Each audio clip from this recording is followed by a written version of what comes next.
দুই ধাপ পিছিয়ে দুর্নীতিগ্রস্ত দেশের তালিকায় এবারে বাংলাদেশ 14তম, 1 নম্বরে দক্ষিণ সুদান, আর সবচেয়ে কম দুর্নীতির দেশ ডেনমার্ক।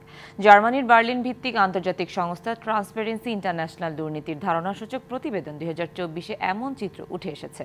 মঙ্গলবার রাজধানীর ধানমন্ডিতে ট্রান্সপারেন্সি ইন্টারন্যাশনাল বাংলাদেশের টিআইবির কার্যালয় বার্নেলের সঙ্গে একযোগে প্রতিবেদনটি প্রকাশ করা হয়।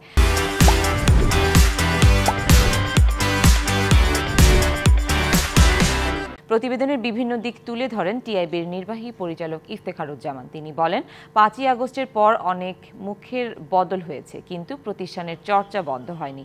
বলেন, বাংলাদেশ অবস্থান হতাশাজনক।